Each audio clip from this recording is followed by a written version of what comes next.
Welcome, everyone. This is Dr. Mercola, and today we're honored to have Dr. Devra Davis, who is really one of the most well-respected and credentialed researchers in the area of the dangers of cell phones, among a number of other things. But it took us a while to get her on, but we have her now, and we're really excited because we're likely going to be working with her in the future. But let me tell you a little bit about her credentials. So for those of you who aren't familiar with her, you might learn a little bit more. She served as the founding director for the Center for Environmental Oncology, and her work, as I mentioned, really focuses quite a bit on cell phones and the scientific association with brain cancer and the environmental leaks. And she's written a number of books. Her newest book is called Disconnect: The Truth About Cell Phone Radiation, What Industry Has Done to Hide It, and How to Protect Your Family.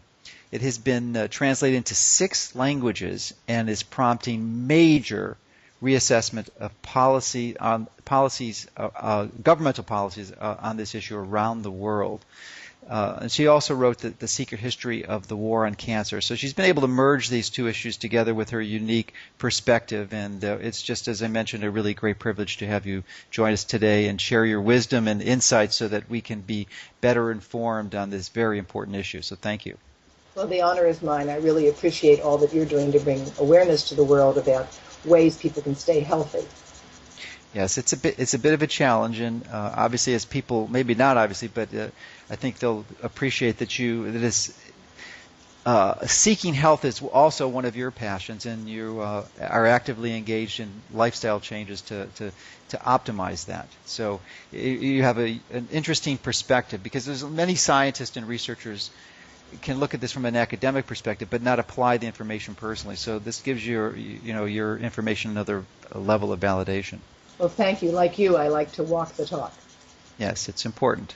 Mm-hmm. So why don't I've read a little bit about what you're doing. Why don't you provide us with, in your words, a bit of your background and your fields of expertise and research, and how you came about to actually write this book? Well, thank you. I started out in cancer epidemiology and a focus on the history of science, and I've come back to that in a way. I trained at Johns Hopkins and got my postdoctoral MPH there. I got an interdisciplinary doctoral degree from the University of Chicago prior to that, and was a senior National Cancer Institute postdoctoral fellow at Johns Hopkins working with Abe Lilienfeld. And then I went to work actually for the beginning of EPA, when there was something called the Office of Toxic Substances being set up, and worked for the administrator of EPA in 1976. So that goes back quite a bit.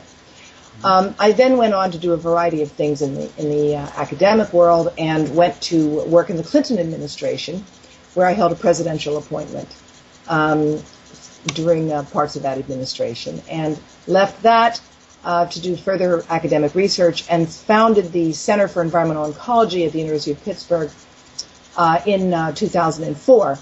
And as part of the academic work that I did before going to the Clinton administration, I was also the founding director at the U.S. National Academy of Sciences of the Board on Environmental Studies and Toxicology, which is the board that reviewed studies and data on such things as, is passive smoke harmful for you? Is asbestos in the environment a bad thing? So I've had a lot of experience working on environmental health hazards, and most recently left the University of Pittsburgh Cancer Institute and founded the Environmental Health Trust, which is a nonprofit research and public educational group that is conducting research and supporting efforts to communicate what that research means, so that we can help people become healthier, one community, one nation, one world at a time. Terrific.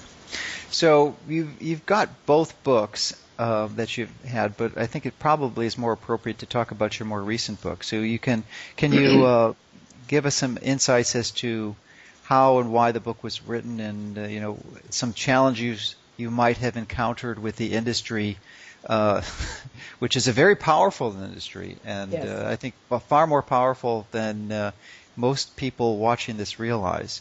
And it's not something we talk about a lot, but we really, because our primary focus as being a physician is on the medical component, and all the challenges with big pharma and their massive political lobbying. But it appears that the telephone, it's not the telephone, the Telecom. telecom, sorry. Yeah, the telecom industry is actually far larger and more powerful than the pharmaceutical industry. Well, that's a very good question. But before doing that, I should mention one other thing. My first book was When Smoke Ran Like Water, and it was a National Book Award finalist. And it told the story of growing up in Donora, Pennsylvania, where in one 5-day period, 20 people dropped dead from air pollution. And I grew up in that town, and no one ever talked about it. When I was growing up, there were two things people never discussed. One was pollution, and the other was the Holocaust. Now, the two are not comparable in any way, but they were not discussed because they were just too difficult for people to acknowledge at that time in the 1950s when I was growing up there. I learned that the town I grew up in had this massive catastrophe that later on led to the recognition that the environment affected our health. And yet, no one wanted to talk about it then, and I learned about it and wrote this book and told the stories about what happened to my grandmother, my uncle, and others, as we all learned what the consequences could be of living in a world where the sun didn't shine for days at a time.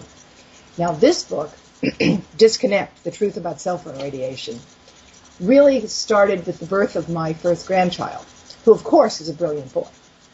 And at age 9 months, he could manipulate a cell phone. I mean, manipulate it, not just look at one when it's turned on. And I got to be really interested. Wow, I thought, that's a very fascinating brain this boy has. Well, I started to do research. Now, remember, I've been at the U.S. National Academy of Sciences. So I figured... Well, let's just stop there, because many people watching this, you and I understand what that is, but maybe you could expand on what that really means, because it's quite a prestigious association. So for those who don't know what that means, maybe you can expand on that. Sure. The U.S. National Academy of Sciences was founded by Abraham Lincoln. It sits in a beautiful marble building right off the mall in Washington, D.C., as well as a lovely facility, a newer facility in the main setting of D.C., and has for years been the body that advises the President, the Congress, on major issues having to do with science and policy, whether it's the investigation of the Challenger disaster of the shuttle, or an evaluation of whether or not we know enough to tell people that they shouldn't smoke around children. Those are the kinds of things the National Academy has done over the years. The Academy works by appointing people who are the best in their fields to come together and offer advice. I was the founding director of what was at that time the largest board at the Academy, which was designed to evaluate environmental and toxicological evidence on things in the environment that might be affecting our health. And in that capacity, I had overseen groups that asked the question, is passive smoke bad for us if we're not smokers and for our children? And I'd also overseen a study on whether or not there were any dangers to bystanders from asbestos. Now, both of those reports weighed very heavily on me, because as a cancer epidemiologist and a toxicologist, we are now facing the burdens of our failure to address tobacco and asbestos in the past. Tobacco, I think there's no one who debates its effects. But in 1983, when I started at the National Academy of Sciences, serious scientists at Harvard and Yale and Princeton and Oxford were doing research for the tobacco industry. In 1978, the American Medical Association received $11 million from the tobacco industry to do research on tobacco.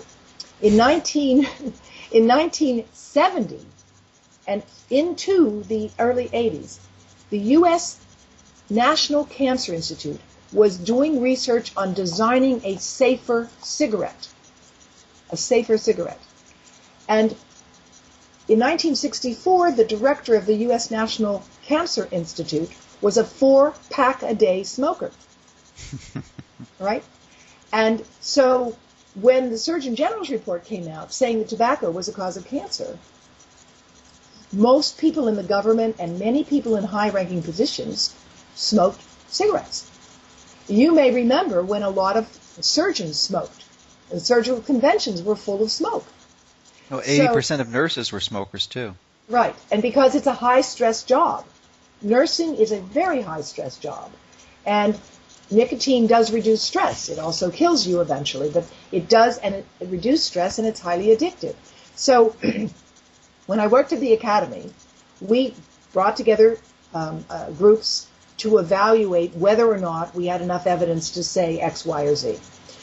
So having been in that position where I would convene expert scientists around the world, I thought I knew if there was a problem, I would know about it. And I figured that cell phones had to be safe. And at that time, I owned 3 of them. And I kind What of... year was this again? This would have been 2004. Okay. All right, 2004. And I kind of prided myself on being able to, wear them like a fashion statement, sort of a sign of how powerful I was, on my hips. And I wanted all my senior staff to have them so I could reach them at any time, because after all, we're all so important. We have to be able to interrupt you, whatever else you're doing. And I thought I was a big shot because I could keep up with my grad students and using all the new apps as they were just coming out at the time. And I was one of the earliest users of these devices. And back at the academy, we were one of the beta testers for what became the email system, because we had people working in different buildings, and it's a great way to connect people. It became, as you know, the foundation for telecommuting, something you and I are doing now wherever we are. So there's a lot of advantages to the system, but the cell phone itself has always been assumed to be safe, and I assumed it was safe, and I assumed that if there was a problem, I'd know about it, because after all, I worked with the best scientists in the world, and we were all using these devices. Well, I was really shocked when I started to look into it, and I looked into it because I understood the history of tobacco and asbestos, and I had been part of that history, if I may take a moment and tell you one story. The Academy was asked in the 1980s to evaluate whether or not we knew that passive tobacco smoke could be a health threat. So we took that on as a committee, appointed eminent scientists to lead that committee. And at the same time, another committee was asked about airplane cabin air quality. And these 2 committees were meeting, and the head of the airplane cabin air quality study was a wonderful guy named Tom Chalmers, who became the dean at Mount Sinai Medical Center. And at his first meeting, he announced, "We will never recommend getting smoke off of airplanes, because I used to smoke 4 packs a day, and I still would like to smoke now, because that's how addictive it was, but I know it's bad for my health, so I've stopped. And I would never want someone flying a plane who used to be a smoker because he might make mistakes." That was his opening statement. To his credit, he changed his opinion. Okay? And that evolution is discussed in my book, The Secret History of the War on Cancer, how we came to look at the evidence and decided that there was no question that being around tobacco smoke increased your risk of cancer and other diseases, and in particular for children, increased the risk of serious ear infections, bronchitis, and pneumonia for young children. They were hospitalized 4 times more frequently if their parents were smokers. Well, as you know, and as I write about in The Secret History of the War on Cancer, the war on cancer gets started in the early 70s and ignores tobacco, even though the Surgeon General has said tobacco is a cause of cancer in 1964. And in my book, I show that the Surgeon General could have issued a report on tobacco dangers in the 1950s if they had been able to use secret research done by the Nazis and done by the Argentinians in the 1930s. In the 1930s, the dangers of tobacco were sufficiently well known that in Argentina there was a National Institute to study tobacco dangers. And in Germany, there was an institute to study tobacco as well. And the first case control study on tobacco and lung cancer was done in 1939 in Germany. And 2 people who were aware of that work, Ernst Winder in the United States, and Richard Dahl, each were privy to information about that work, which they did not discuss when they discovered the link between tobacco and lung cancer. And until this history had been unearthed, which I've unearthed it in my book and others such as Robert Proctor, a distinguished historian of science at Stanford University, have done an excellent job of discussing this as well. But until historians started to unearth this evidence, it was widely believed that we had no idea tobacco was bad for you until the mid-1950s. So I was aware of this history of tobacco. I was also aware of a similar and worse history even with asbestos, and where in the 19th century, women working for the Ladies' Factory Inspectorate reported on the crippling effects of asbestos for those who started to work in the mills as teenagers, who would be dying by the time they were in their 30s. If they started to work at say, age 10 or 12, which people did in Victorian England, by the time they were in their 30s, they would be dying of lung disease. And these women, at the turn of the 19th century, wrote very graphic descriptions of why these young people were dying of asbestos. Yet, despite that, during the run-up and during World War II, the U.S. government and industry put asbestos into our ships and used it because it's a terrific insulation, and suppressed information about its dangers. And only when deaths from asbestos became irrefutable and undeniable, and lawsuits were filed and won, was action taken to control asbestos. And right now, and this is one of the things I'd like your help on, there are 30 million homes in the United States of America with asbestos insulation in them that are not labeled asbestos. They say zonolite, which contains tremolite. And if you dig deeply to the EPA website and look at our new website, which will be going up in about a week, you will find information where EPA says, don't touch this. If you think it's asbestos, you must have a qualified inspector come and look at it and decide whether to leave it alone, which is often the best thing to do, by the way, or whether it needs to be mitigated, in which case you have to get it done professionally, because exposure to asbestos can cause crippling lung disease 40 or 50 years later. And in The Secret History of the War on Cancer, I discuss a family in Canada, a native Canadian family, Raven Thundersky, and her mother and father and all of her siblings are either dead or sickened with asbestos because it was in their attics. So this attic insulation can be deadly. And EPA has tried for years to issue more of a public notice about this, and they've been turned back. In the Bush and W's administration, Christy Whitman wrote and tried to do this, and more recently, because OMB says they can't afford to create this awareness. I think this is absolutely yet another scandal. Knowing those things, though, when I started to look at cell phones, I thought, you know what happened with tobacco and with asbestos, so I wanted to dig a little more. And when I started to dig, I found out that a fellow named William Stewart, who had been Margaret Thatcher's chief science advisor, had issued a warning for the Royal College of Physicians advising that teenagers not use cell phones, and he did this in the year 2000. I'd never heard of it. And frankly, my first thought was, well, you know, the Brits are kind of eccentric, and maybe it was just an unusual thing. But I knew Sir William Stewart by reputation because he ran Britain's chemical and biological warfare program. And one of the programs that I was supervising was the Committee on Toxicology for the Department of Defense.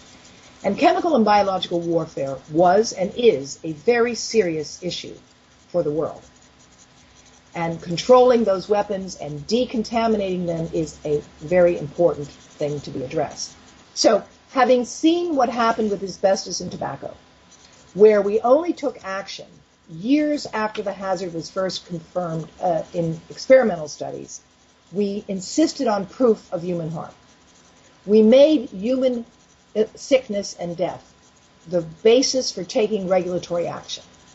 We said we're not sure about asbestos or passive smoke, and we need to have proof in the form of sick or dead people. I came to understand we can't do that now with cell phones. because everybody is using a cell phone, and growing numbers of children are using cell phones. And if we wait for proof of harm, and that proof is brain cancer, what we know about brain cancer is this. It can take 40 years to develop. We know that from when the bombs fell toward the end of World War II. There was no increase in brain cancer at all until 40 years after. And we know there is an increase in brain cancer from ionizing radiation associated with that bomb. So if brain cancers have a 40-year latency in a population, and we wait for evidence, as we did with tobacco and asbestos, of population increases in cancer, we will be in huge trouble. More important, we have evidence that cell phone radiation interferes with sperm production, sperm quality, and sperm vitality. And we know that there are millions, in fact billions of young people growing up keeping phones in their front pockets. The fine print warnings that come with cell phones, which I hope your team will edit in here, showing what they say, for the Android says, keep it 2.54 centimeters from the pregnant abdomen or the abdomen of a teenager. That's what it says with the Droid. Nobody reads it. The iPhone 4S has fine print warnings also, not to keep it in your pocket. Isn't it true that last year the World Health Organization classified exposure to cell phones as a Class B carcinogen? Last year, the World Health Organization almost unanimously concluded that cell phone radiation is a possible human carcinogen in the same category as diesel engine exhaust and some pesticides and some heavy metals. We would never let a child play with some pesticides or heavy metals or diesel engine exhaust, and yet people are giving their children cell phones. It makes no sense. It's ludicrous. I had a question about the exposure to the ionizing radiation and the latency of 40 years.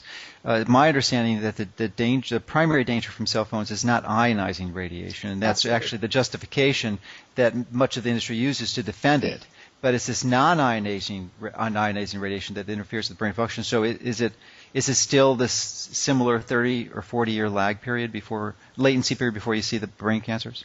That's an excellent question, and I think actually it's not the same latency. It may be shorter, and we know that because case control studies have been done where you compare a group of people who have brain cancer with those who do not, and you find out about their history of cell phone use. And every study that has been able to follow people who've used cell phones for 10 years or more and include them in the study has found a doubled or greater risk of brain cancer in those who've used cell phones for 10 years or more. Leonard Hardell has shown that people who started to use cell phones as teenagers have 4 to 5 times more brain cancer by the time they reach the end of their 20s, suggesting strongly that for young people there's a shorter latency, just as your question implies. Now, I think it would be useful for your listeners to see the radio frequency spectrum, which, as your question implied, goes from the invisible radiation that is cosmic and X-rays, which we know damages DNA and causes cancer and can kill you, to the visible spectrum of light, which allows us to see, to the invisible spectrum of microwave radiation. Now, in fact, a cell phone is a two-way microwave radio. And industry has fought successfully to use the phrase radio frequency energy instead of microwave radiation because they know radio frequency energy sounds fine. We listen to music with radios. Everybody needs more energy. What could be better than that? But radio frequency energy is another word for microwave radiation. And if people understood that they were holding a two-way microwave radiating device next to their brain or next to their reproductive organs, they might think differently about it. That's what Environmental Health Trust is working on, and we're delighted to work with you to promote a better understanding of this. The city of San Francisco passed a law almost 2 years ago that industry is fighting, that gives people the right to know that phones emit radiation. In fact, they sued the city, the industry has sued the city, first objecting to the use of the term microwave radiation, and then objecting although I think they will be rejected in this. Industry is objecting to the fact that they're being forced to tell people before they buy the phone what the fine print warnings that you get after you buy the phone say. And those fine print warnings for the Apple iPhone 4S say, if you keep it in your pocket, you can exceed the FCC exposure guideline. When phones are tested, and I can share with your team video of the test. And which guidelines are those? Are those the SAR ratings, which we know aren't really valid? I mean, that's not the most danger. I think that's one of the frauds that's being imposed upon the public is that there's, if you have a good SAR rating, SAR rating for your phone, you're okay. But there's other frequencies that are more important biologically. So is this the one that they're warning us about? The SAR stands for specific absorption rate, and it is based solely on how much heating would be caused in the brain. And the SAR test, we can share video with you of recent testing that we saw, if we get permission from the people who we filmed, uses basically a huge bowling ball kind of big plastic head of a guy with about an 11-pound head who was about 6 feet 2, and dips into the fluid that's poured into that head, that homogeneous fluid, a computer-controlled instrument to measure the temperature change that would happen with cell phone exposure. And the assumption has been that the only effect of microwave radiation on the brain is to cause a change in temperature. Now, as you know, the brain actually can't perceive heat at all. And that's why you can do awake brain surgery. The brain does not perceive pain or heat. And so you can operate on people when they are awake once you drill into their skull by anesthetizing the skull, which can feel pain. The brain itself doesn't feel pain or heat. And so you can have a device on the outside, and by the time you feel heat at your ear, your brain is much hotter. So the cell phones have only been tested for heat. They've never been tested for the biological impact of microwave radiation aside from heat. And studies that I talk about in my book, Disconnect, and that we show on our website, clearly indicate that pulsed digital signals from cell phone radiation can alter membranes, can weaken membranes, can increase reactive oxygen species, which produce free radicals, which, as you know, are very damaging and go around wherever they find a loose electron and knock it off and can cause havoc within cells. Cell phone radiation does those things, and we don't understand the long-term biological effects, but I'm really concerned that the major damage from cell phone radiation is to our reproductive organs. And people keeping phones in their pockets, the fine print warnings say don't do that. People aren't aware of that. That's why I'm delighted to talk to you about this, because I think we need a much more public campaign to inform people about how to practice safe phone. It's not that hard. And this reproductive damage is due to the biological effects, not necessarily the heating impact that the microwave radiation would do. Well, yes, that's a very important point. Thank you. In fact, the studies have shown that you can damage the ability of sperm to swim, you can damage their shape, you can damage what's called their vitality. You know, I think this becomes particularly important when we have a panoply or a large number of different environmental exposures that can work synergistically, because not only do we have this massive and pervasive exposure to cell phone radiation, but we also have another battle, which is genetically modified foods, which are also pervasive in our food supply.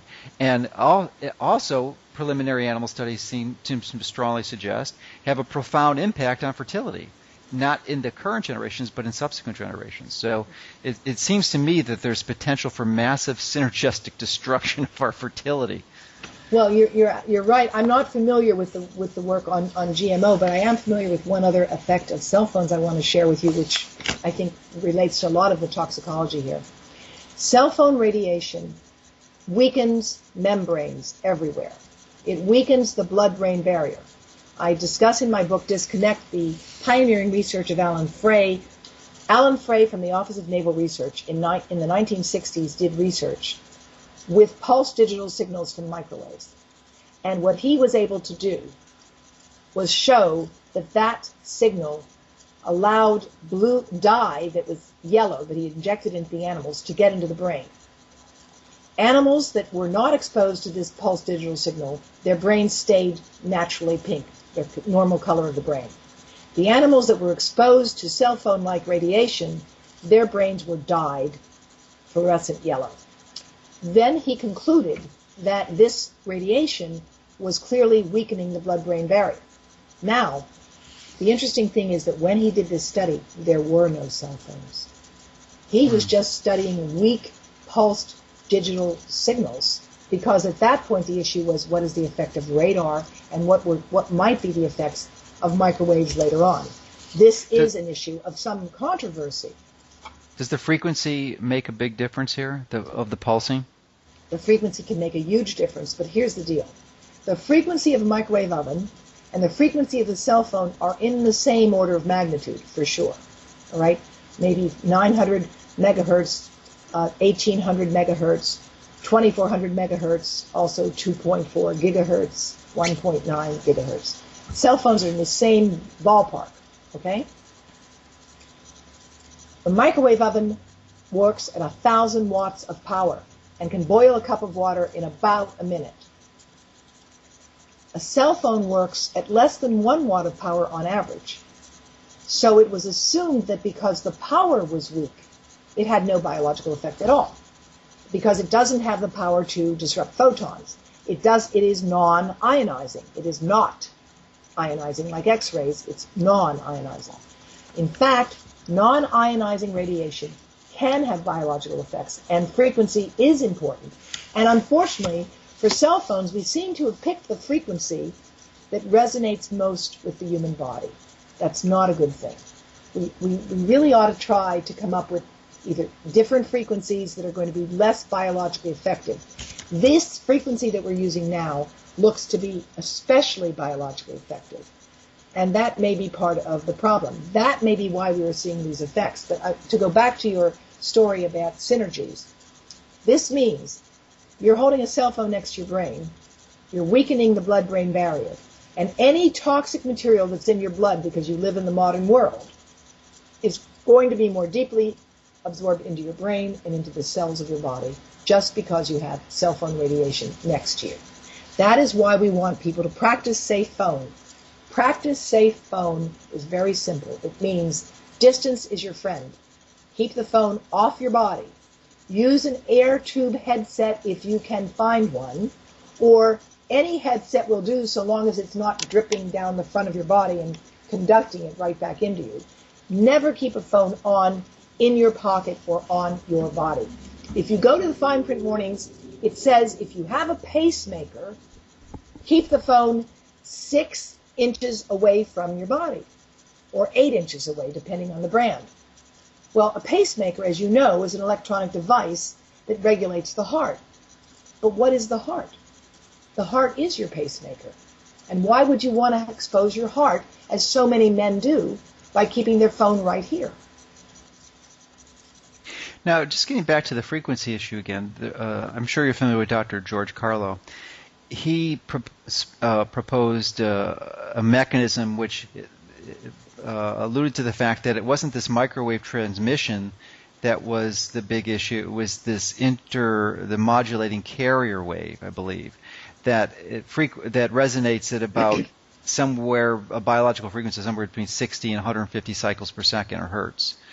And is it, from your understanding of the physiology and the sciences, would you agree with this, or and this affected microtubule transmissions?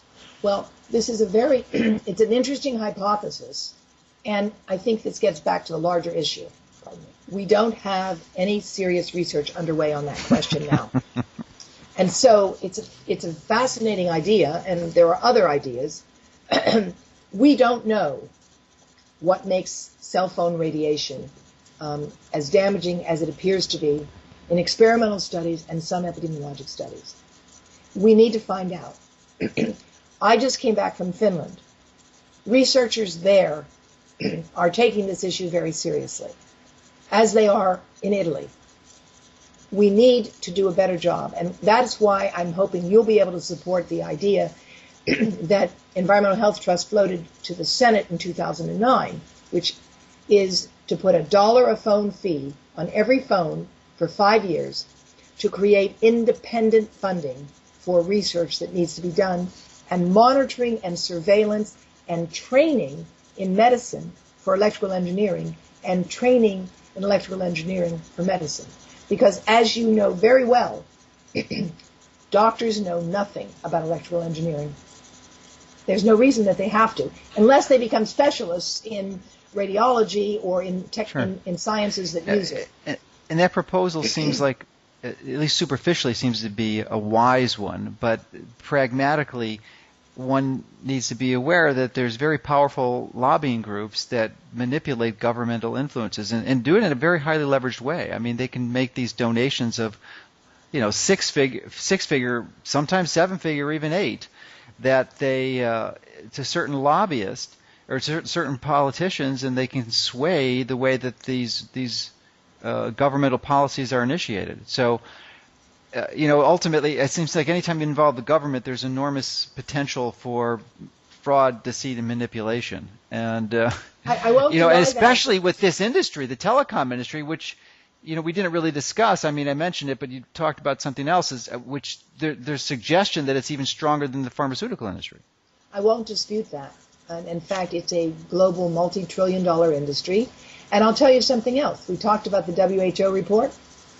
I have heard from insiders that the industry has set up a $250 million fund to counter and attack the World Health Organization for its assessment that cell phone radiation is a possible human carcinogen. Now, that's a pretty good validation of the issue, isn't it? If they're willing to spend that kind of money. But it's also an indication of how powerful they are. Now, having said that, there are good people in that industry, and I am talking to some of them, and they do recognize they've got to produce safer phones, and there are ways to do that. There are protective cases that do deflect radiation. I don't know if you want to use this or not, but the Pong case actually does deflect radiation. How do you spell that? Pong. P-O-G, I never heard of it. Look up Pong research, and you'll see that it really does. I went to the laboratory there. I've tested it. I've talked to people who've tested it independently, and it deflects radiation. But that doesn't mean it's okay for you to keep it here, 8 hours a day, as unfortunately some people have done. And the Israelis are especially concerned because they're seeing a huge uptick in parotid gland tumors. This is a story that you might be able to give attention to. Adam Yauch, formerly MCA of the Beastie Boys, died of a malignant parotid gland tumor of his cheek, of his left cheek. And I believe he was left-handed. We need to find that out. But if he was, then the cell phones and wireless devices that he used all the time in his music business could explain this, because the average case of a parotid gland tumor is diagnosed in their late 50s. He died at 43. In Israel, 1 in 5 cases now is under the age of 20. This is a very rare tumor, but it is occurring in young people. That is why the Israeli government has issued warnings about children using cell phones. The Israeli Dental Association is issuing a warning as well, because of a dramatic increase in a very rare and malignant tumor of the cheek. Great. Well, yeah, it's important to know that. I mean, there's a whole variety of different toxic side effects from chronic exposure to this.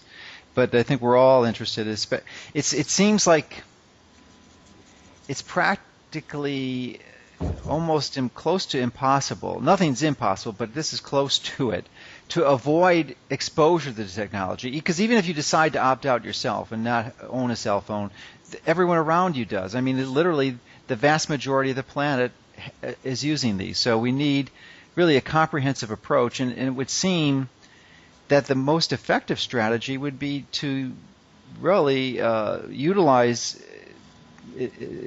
committed researchers with integrity who understand the issue to influence the industry in a way that it doesn't cause harm or damage, because it's easy to do. I mean, unlike cigarettes, which it probably is close to impossible to make a truly safe cigarette, you could pretty well design a cell phone to be relatively inert.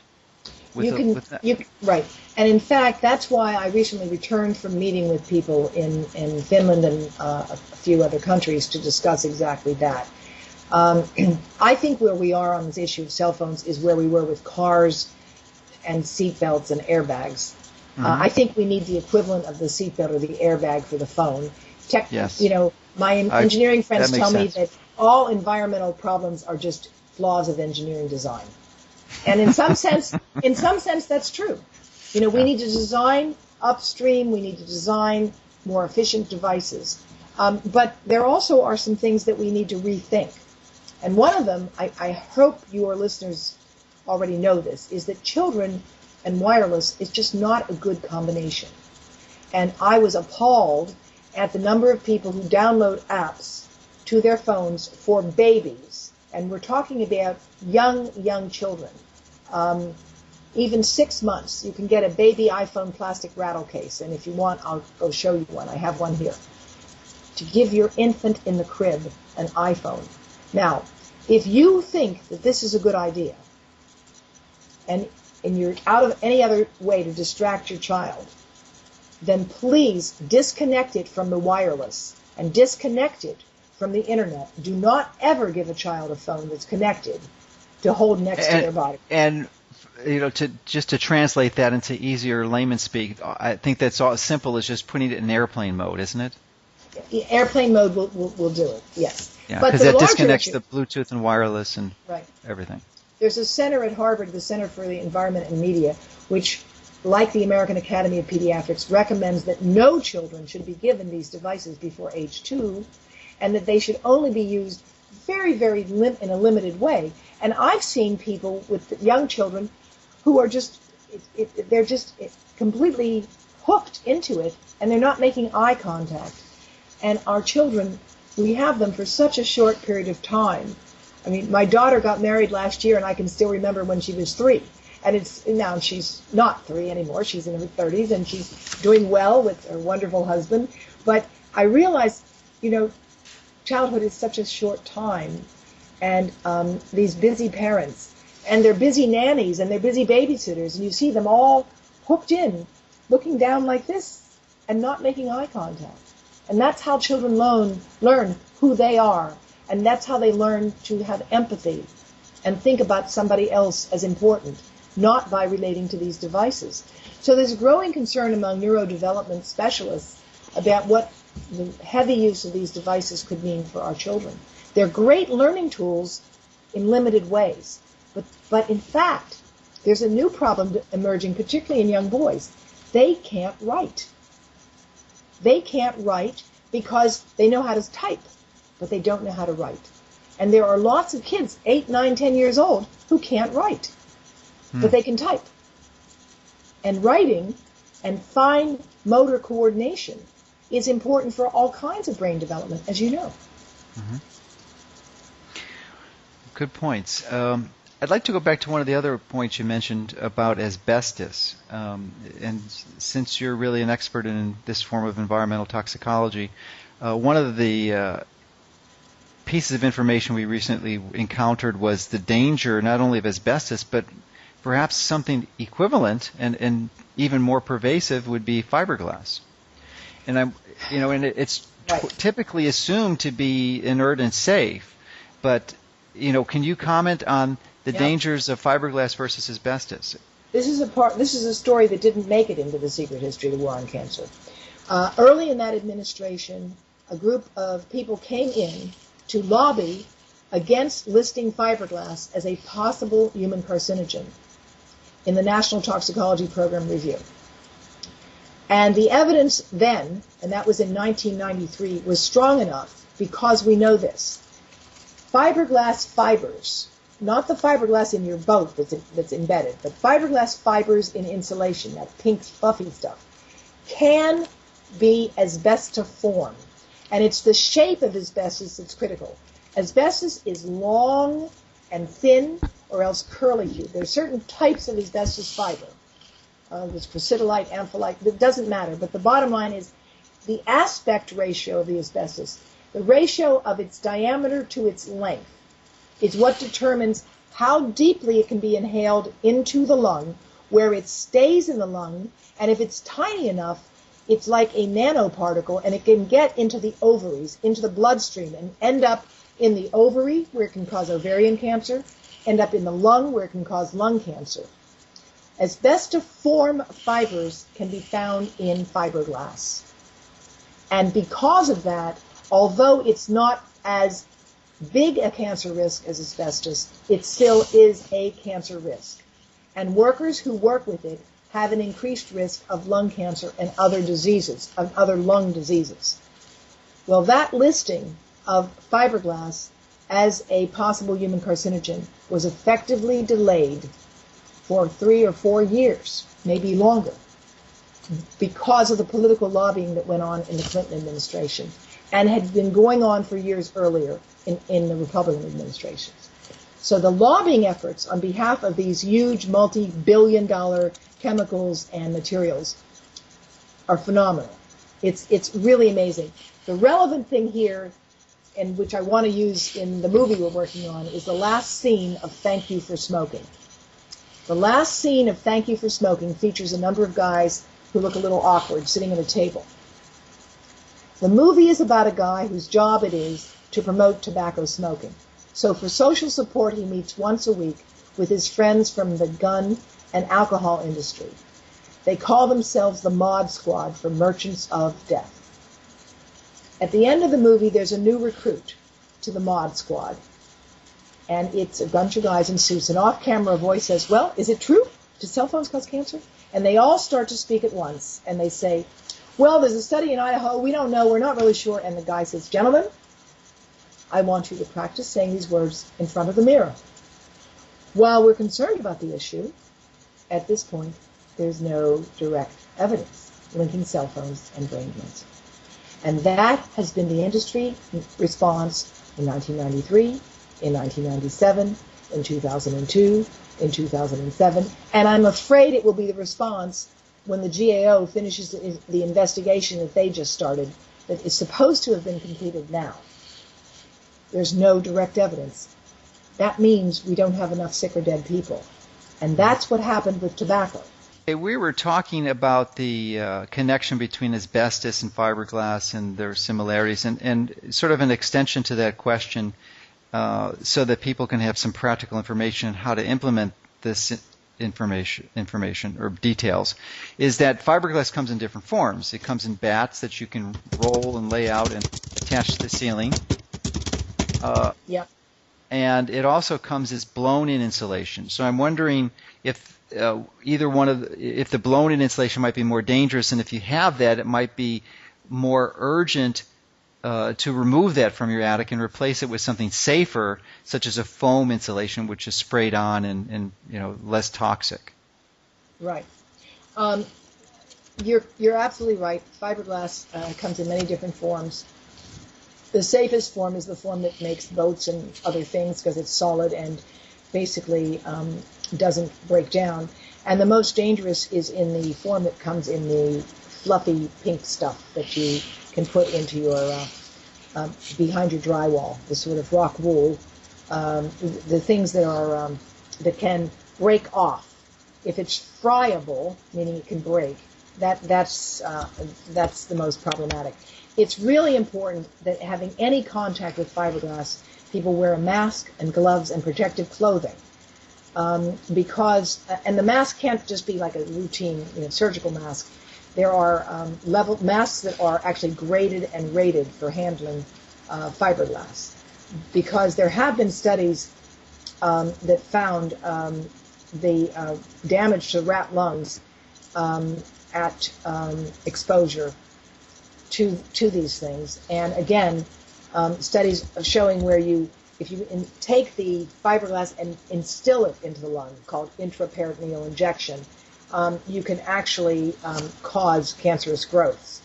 So you want to be aware that this is a serious threat to human health and take precautionary steps, particularly for that insulation that is this loose stuff. And the primary risk is inhaled or pulmonary. It's not contact. Actually, it's very interesting that you ask. Your skin, as you know, is the largest organ. Mm-hmm. And the tiny, tiny fibers from asbestos can actually get through the skin into the body as well. But inhalation is the major root of concern. Absolutely. Okay. Well, good. Well, thank you for answering that. And then I guess if we can go back to the cell phone, which is one of your main areas of expertise and current passions, we were just starting to discuss how it's just essentially pervasive in unavoidable exposures at the current stage in technology in the 21st century and probably increase. So this appears the big bulk of the effort needs to be at making safer cell phones, but that's going to take a while. It's not going to happen this year or next year, maybe even not in the next 10 years. So maybe it is. I mean, with your efforts like yours, I mean, I want to be pessimistic, but there's going to be this window, however long it is, where we're essentially vulnerable. And I'm wondering what your recommendations are, aside from the ones that we currently recommend, such as not, staying away from the handset and using a safe headset and minimizing your exposures. Are there any protective devices like the Pong that you mentioned earlier, or any other efforts to this? And sort of a corollary to that, what type of technology, engineering solution are they going to put into the phones that will solve the problem? Well, first of all, I'm not an electrical engineer, although I'm studying with some of the best in the world, like Om Gandhi in Utah and Alvaro de Salas in Porto Alegre. Phones are being made to be more safe now, but there is a fight going on within companies about how to market their increased safety because of lawyers' concerns about liability issues for past manufacture of more dangerous phones. That's what's going on. So I don't think it's going to take 10 years. I think it's happening now, and the issue is a marketing issue. Just if you admit that you can make safer phones now, you're conceding that you could have done it earlier. And patents do exist on designing antennas and on designing phone cases to make them safer. The Pong case has been engineered so that it contains a copper circuit that deflects the radiation from the phone. It doesn't absorb it. It's not one of these little plastic chips, which, as far as I know, do nothing at all, because I've not seen any independent data on their efficacy. It simply deflects the radiation. That would mean, though, if you had a Pong case on an iPhone, you would not want to have it here and have a toddler right there, because you're deflecting it out. And even though you're deflecting it out and it will be weaker, you still want to use basic common sense with respect to children and the young. Well, how would the Pong case work? Because it would assume that the case is on the back of the phone, because the front of the phone you're going to have to see. So and the edge. On the edge. Yes, so because of course the iPhone has the antenna around the edge. Wouldn't the radiation come through the front of the phone, the glass? Some does. But it's all the question. If you had no radiation, you'd have no signal, and you wouldn't be able to talk, right? So you have to, you have to have some, otherwise you wouldn't be able to communicate. But when I looked at the facilities and what they were doing, I thought that it clearly did reduce the radiation between 60 to 80%. And you can find information about this on cnet.com, which did a review of it. And it also, because it uses less radiation, it also, the batteries will last longer. It is expensive, and I don't think, and it's not a solution that, that everyone can afford. But it does absorb this and redirect it so that you're getting less exposure when you use it. CNET, which is the geek's source of information, tested Pong and reported on it. And in their report on it in September of I think last year, they said that although they were very skeptical in the beginning, that they found that it does, if you use a headset and use this case, you really have substantially redirected your exposure.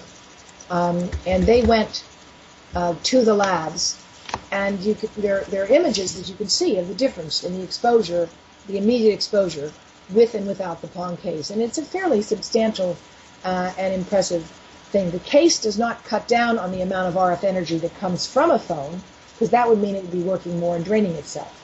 It interacts with the phone's antenna to deflect the microwave radiation away from your head and out the back of the phone. So the test that we saw, we know that the phone is not going to be absolutely safe, but it is reducing the amount that can get directly into you.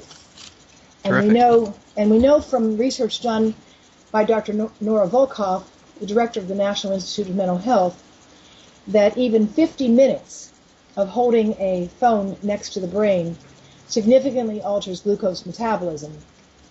And Dr. Volkow herself advises you have to be careful how you use the cell phone because of that, because nobody knows what the long-term consequences will be. And we do know that another way to describe Alzheimer's is diabetes of the brain, because there's too much glucose on the brain when you have Alzheimer's. So nobody knows what this will be. Interestingly, in the tech community, when the Pong case first came out, it was called Snake Oil by Wired magazine. Okay? Yeah, Wired is notorious for... No, but then they issued a reverse course. And after Wired had it tested, and they said, well, I guess we were wrong. They're frequently wrong on these types of natural medicine issues. Oh, that's interesting. Yeah. And I have subscribed to Wired, but for I enjoy their insights on technical issues, but with respect to natural medicine, they're way behind the curve. So, a technical question I have for you is, we know that one of the most important principles is to keep the phone as far away from your body as possible. So sometimes, and to use a speakerphone, and ideally you're not touching the phone, which is my strategy frequently. But occasionally when I'm moving or in the car and you can't hear, you can still use a speakerphone, but I'm wondering if you can compare the damage to the body to holding it a few feet away from your head, but still contacting your hand. Can you put a perspective on the danger that you're doing, or is it the same? No, it's not at all the same, because your hand is mostly bone and doesn't have a lot of soft tissue. And the potential for harm requires a lot of soft tissue.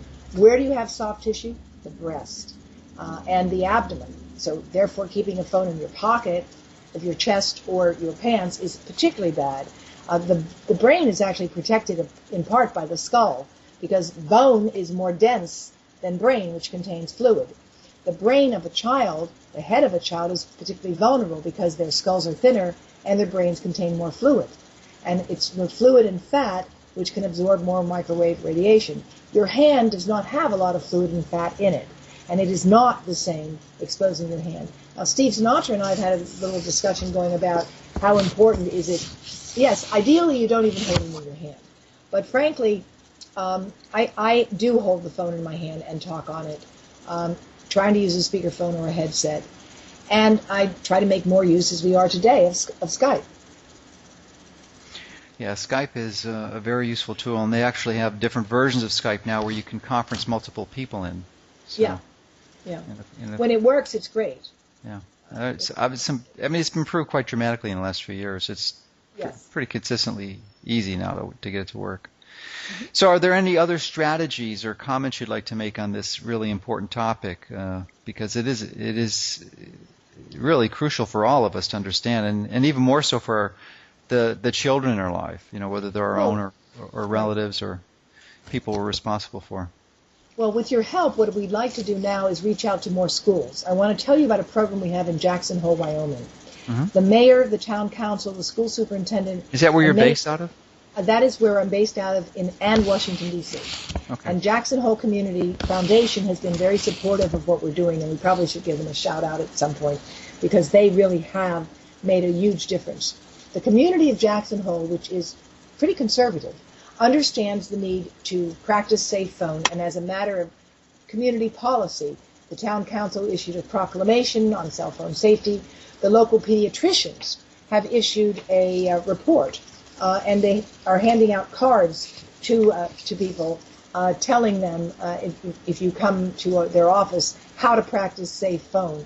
The dermatology and orthopedics are also handing out these cards with information. So we're making that information available through doctors' offices, and we'd like to work with you to make it more broadly available, so people can download it, print it out, hand it out to give to people.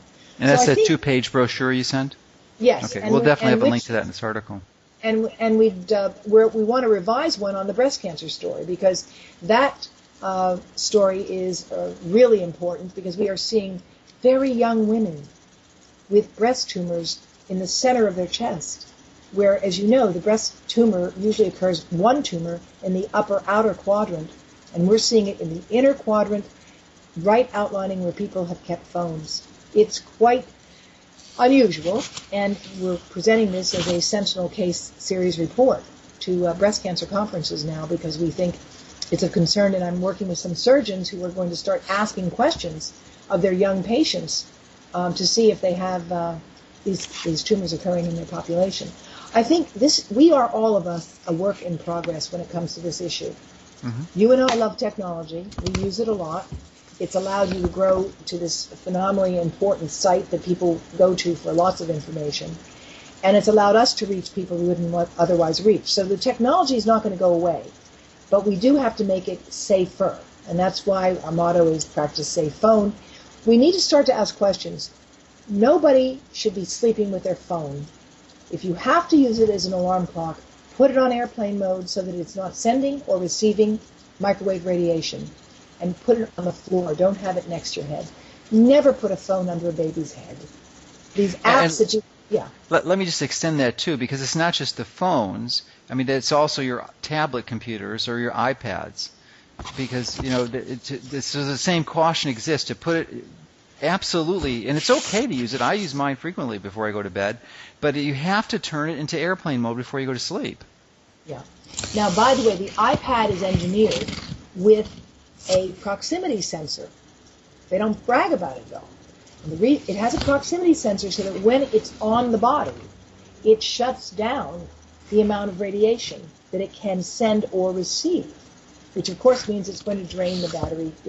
It's really interesting. They did that because if they did not do that, the iPad would never have passed even the FCC test for heating effects.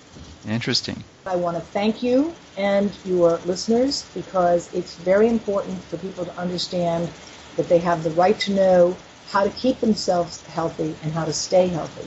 And often the answer is no further away than your refrigerator, and looking under your kitchen sink and looking in your medicine cabinet and getting rid of things that you thought might be good for you that turn out not to be. And I want to thank you personally for the efforts that you've made to help all of us figure out how to stay safer and healthier. And practice safe phone.